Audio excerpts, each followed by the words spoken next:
Have you ever wished you could know what the future held before you got there? What if you were given the gift of knowledge before you even began your journey? Now, I've been thinking about that because I made a lot of stupid mistakes when I was younger. And I wish I had someone to say, don't go down that road, go down this one. I'm Sherry, and welcome to From the Eyes of Wisdom, where we are pairing an experienced elder from Christa Senior Living with a passionate King's High School student ready to launch into the world. And while these conversations won't tell the future exactly, they did reveal a lot we weren't expecting about how to live life well. Are you ready? I can't wait for you to hear this.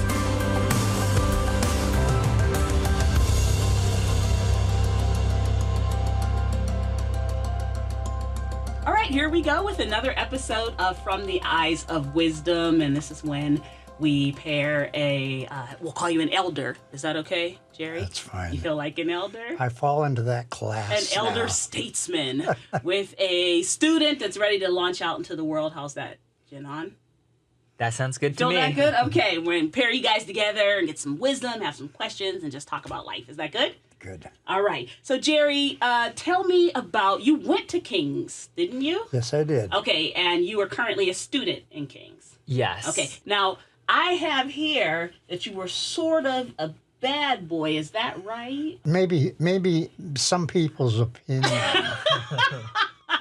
I have that. It depends on who you're talking to. Okay, so maybe not a bad boy, but tell me a little bit about being at King's. Well, we were typical kids, you know. Yeah. We had a good, well-rounded bunch from actually all over the state. Okay. Although the school was not near as big at that time. Right. Ended up out here. I was going to Ballard High School, and my parents, Christians, thought that might be a little bit too wild for me. Is that where this bad boy came in? That's where the bad boy that's where the comes bad boy in. came. Just wanted to know where we got that. Yeah. And you met your wife at King's, am I right? Yes, I did. Okay, you want to tell me how that happened? Well, she came up from California, from L.A., and she would put in here, and I met her. We dated for several years, and after we both graduated, we married. Wow. What made you say this is the one? This is her. This is who I want to marry. Because I don't know. I don't know, but it. You it's felt it immediately. I did. Yeah. I did. I saw her, and I told my friend that was with me when I was checking in at that time and going through the routine enrollment. I says, I like that girl.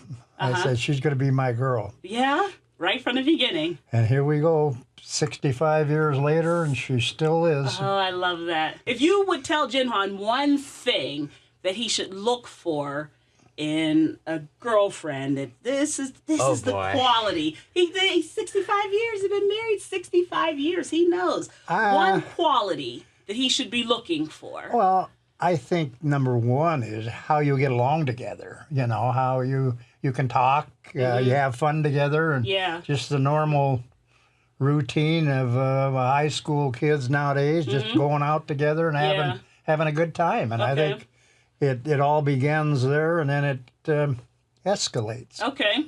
You know what, that's really good advice, Jerry, because from what I have seen, there always seems to be a lot of drama. Yes. Yeah. Yeah. So his advice is like, can we get along? Can we just have a good time? That's Does right. there have to be a lot of drama? There has to if be you a can't lot get along now, you're not going to get along later. That's good wisdom. All okay. important. All right. So, Jinhan, how long have you been going to King's? I came here when I was in 5th grade, so this is my 6th year now. All right. So you've been here for a while. Yeah. Okay. How do you like it? Tell me about your experience here. I really like it here. Especially in high school, that was where I started getting a lot of my friends. Okay. A lot of the people that I hang out with, and I think it's a really cool community. Okay. Now, where do you see yourself when you graduate? What do you want to be? Where do you want to go? One of the colleges that I'm looking at right now is West Point, which is the military academy. Yeah. I think that could be cool. Okay. Yeah. And you want to be, when you go there, do you have a specific focus that you want to? No, one of the nice things about West Point is that you can go in undecided for the first year. Okay. everyone goes in undecided first year. Okay. So this would be the military. I'm not versed in it at all. So you'd be entering the military. yeah. Okay, that's cool because Jerry was a police officer for how many years? 28. Okay, so these are both kind of serving roles, right? Serving. 28 years, Jerry. I'm interested in when they were talking about you being a police officer. I was very interested in the fact that one of my best friends is in human resources. Okay.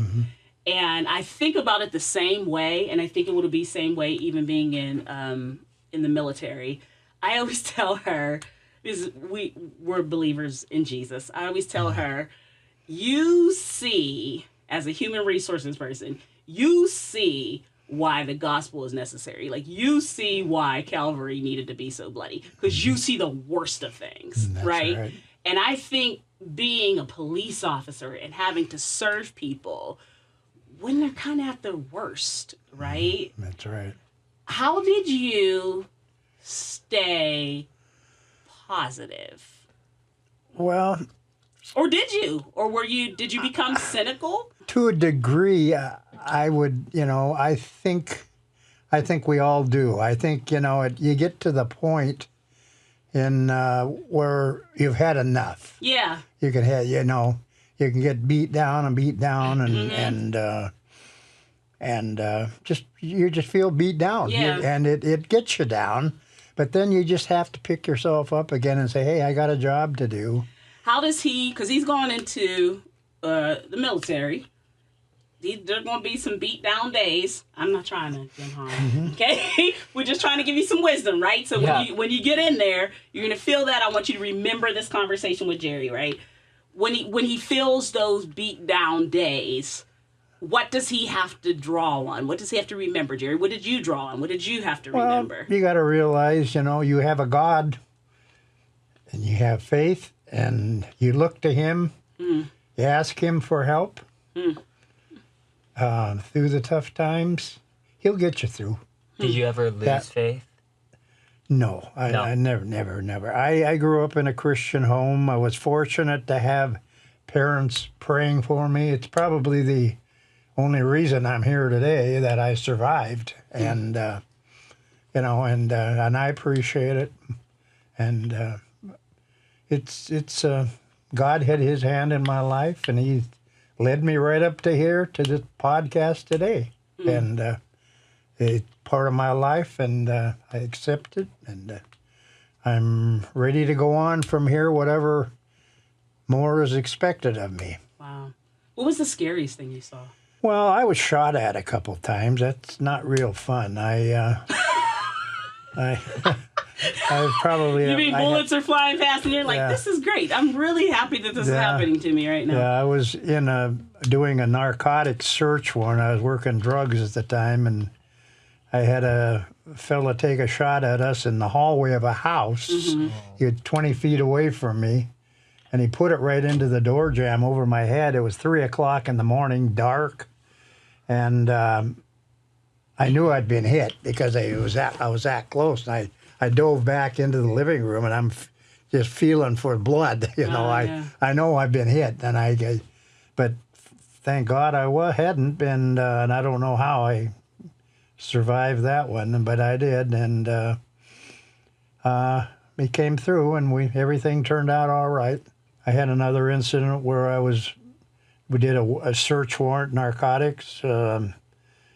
Go through a door, and I got a guy with a gun face to face to me. He had the opportunity to shoot me. I had the opportunity to shoot him. I should have, because I gave him a chance to kill me, and that's one of the things that you're taught in law enforcement. If they have a gun and they're pointing it at you, you don't hesitate. Yeah. But thank God I didn't. And that man, we turned around. We got him off of drugs. We got a good job back for him. I flew down. He did a couple of search warrants for us. He did what we called the main man, and he made the buys, and then we had to ship him out of town to protect him. I flew down to New Orleans and picked him up, and come back. And it was kind of interesting on the plane on the way back. I had a lot of time to talk to him, and I says, "Why didn't you shoot me, Bick?" His name was Bick. And I says, "Why didn't you shoot me? I was just wondering. You had the opportunity." And he says, "Well," he said, "Jerry," he says, "I couldn't." He says, "My brother is a policeman also." And he says, "I couldn't shoot you." And we turned him around, got his Siemens paper back after he testified, and it all turned out for the good. Wow.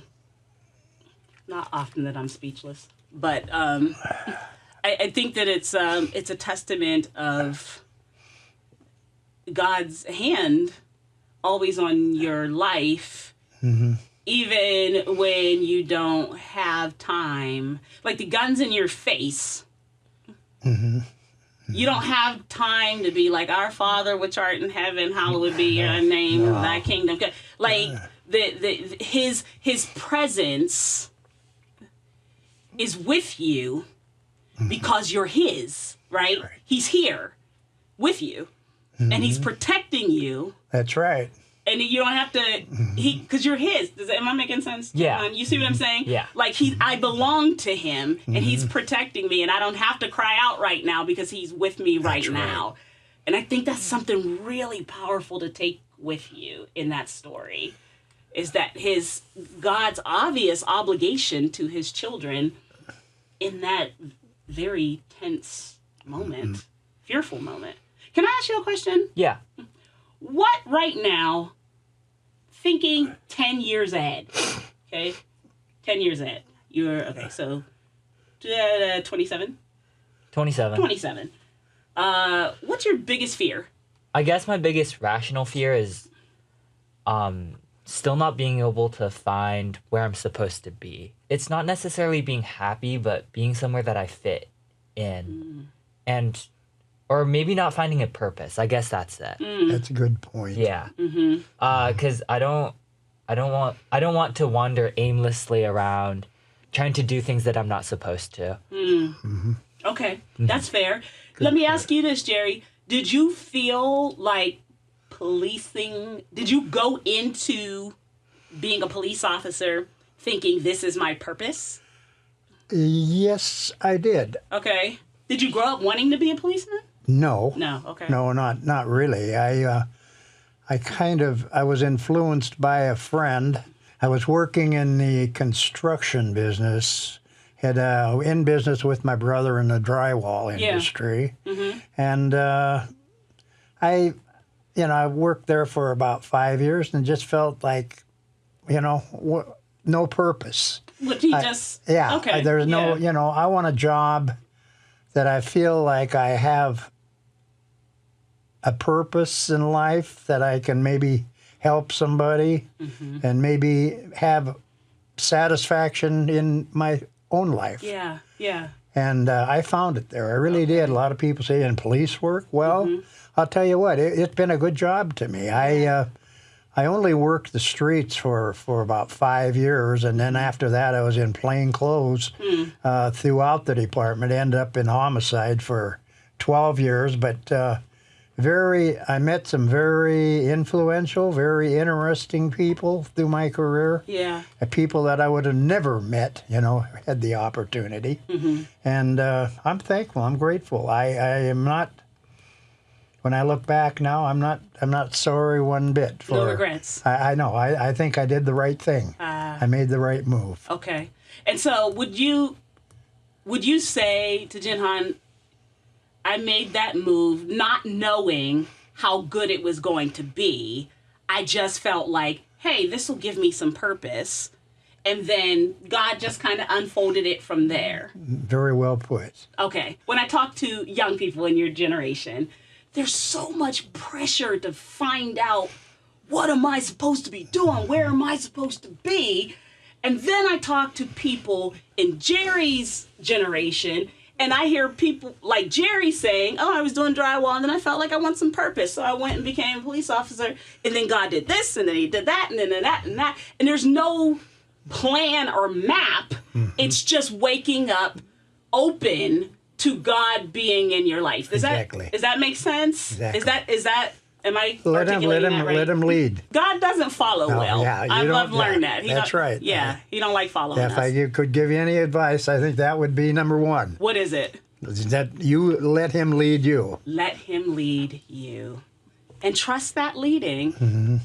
While you were on the job as a policeman, there must have been moments where you were scared, right? Oh, definitely. Yeah. Yeah, definitely. I wonder, what am I doing here?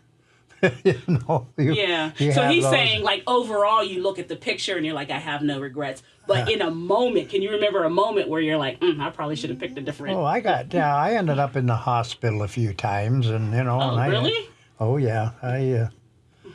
I was responding to a burglary up on Queen Anne Hill, 3 o'clock in the morning, and walked in a door in a dry cleaning establishment, got hit across the face with a wine bottle and decked a full.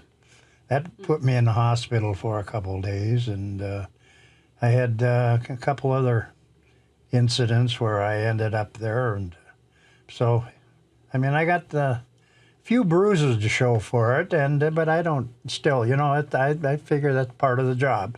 Mm-hmm. You just have to, I guess you learn, if possible, but you can't cover yourself completely.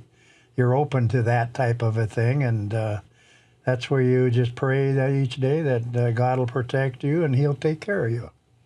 How did your wife handle you leaving the house every day?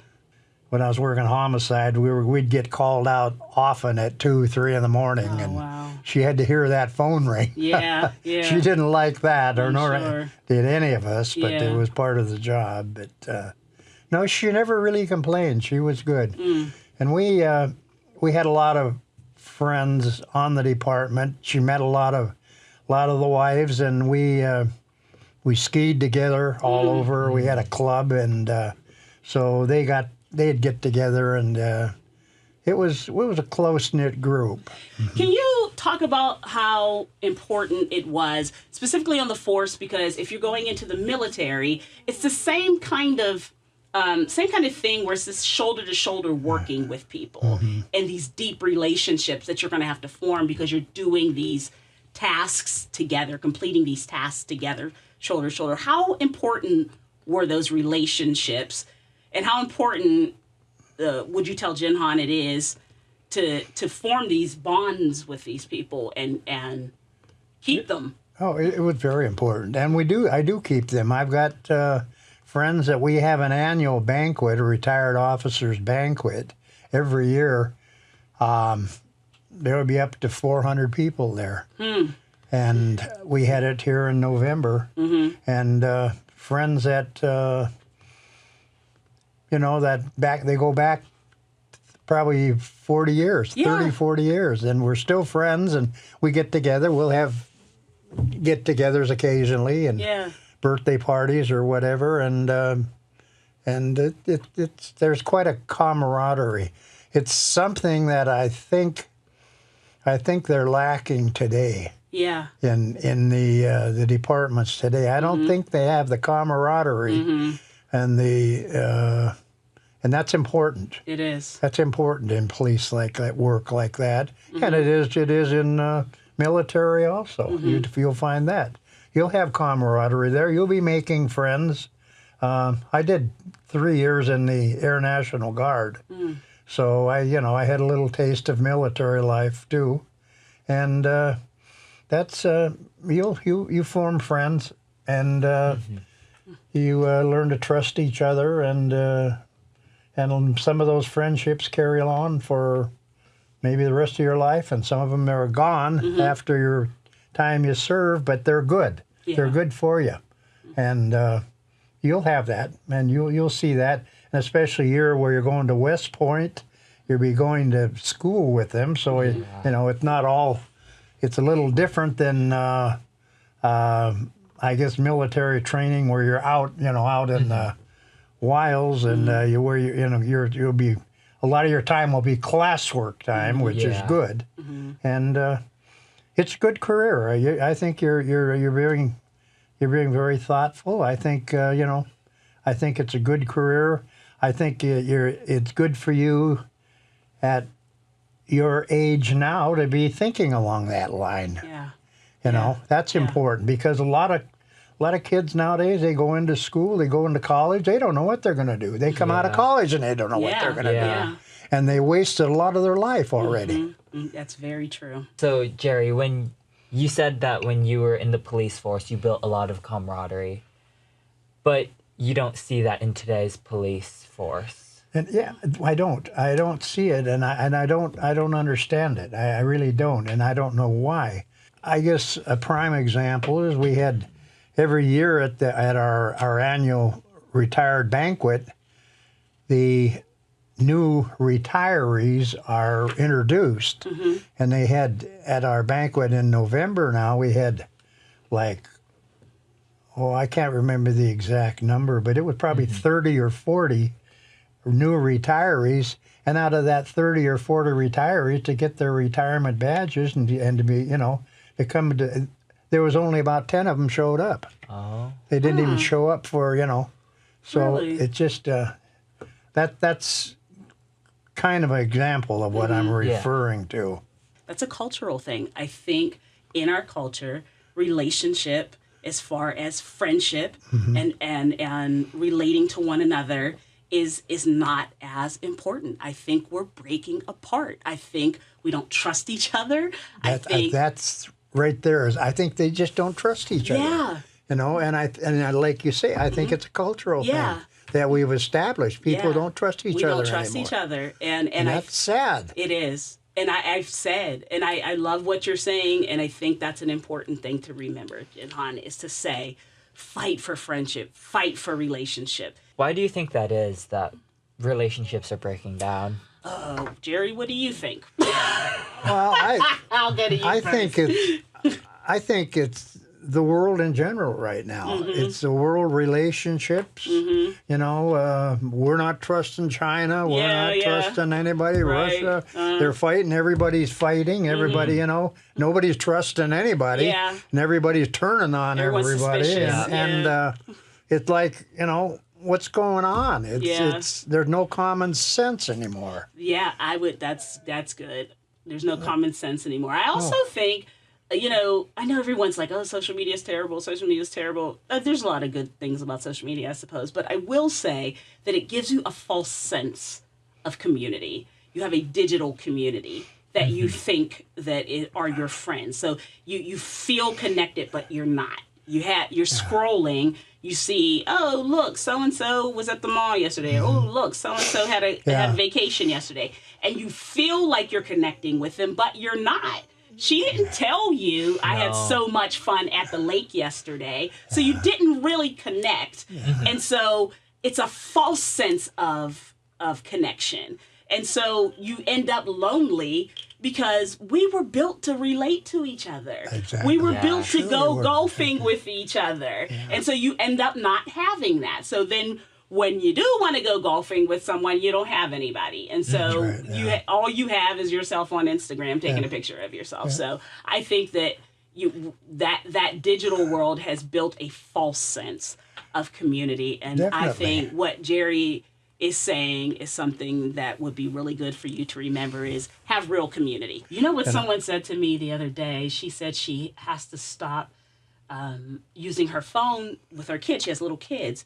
And she said that someone told her when she's in front of her kid, and when you're listening, I'm not judging you if you do this. I'm just telling you what a friend told me.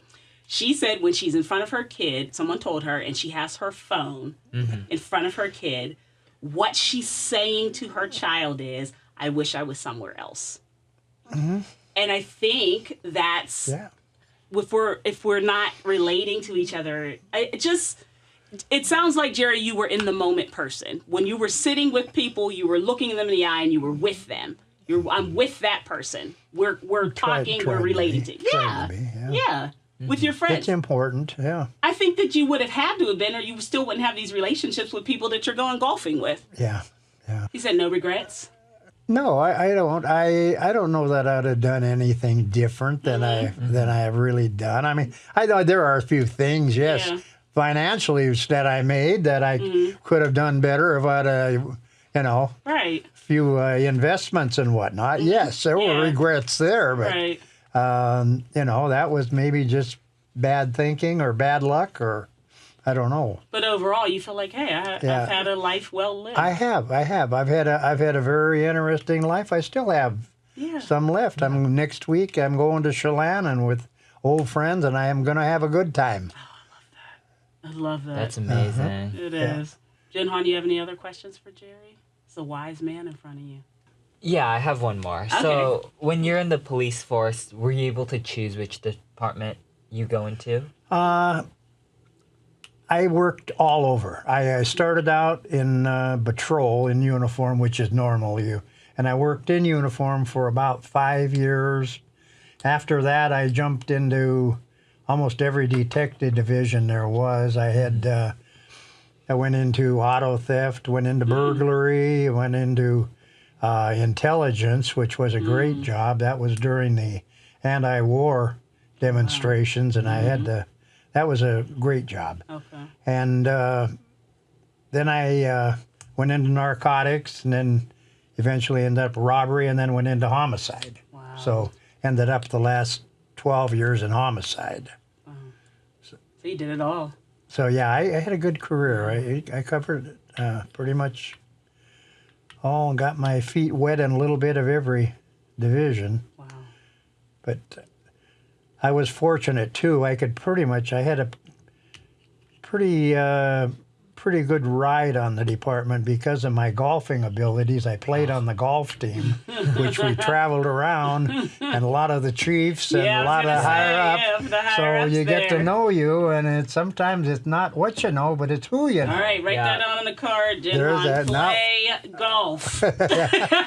Play golf. Play golf is it. Let God lead. Play golf. There we go. Play golf. Very good. Very good. That's what we take away from here. But that's true. A lot of times it's not what you know, it's who you know. I love that. In this life, Guys, this was such a great conversation. I had such a great time. I hope you got some good wisdom. Absolutely. Usually I take this time and I hand a card and I hand a pen and I have the person give one great piece of wisdom, but you have given so much wisdom we've already taken down. So many notes. So thank you, Jerry, for sharing your life with us and sharing your wisdom with us. Thank you. I appreciate it. And Jinhan, hopefully you've gotten some stuff and we can check in with you.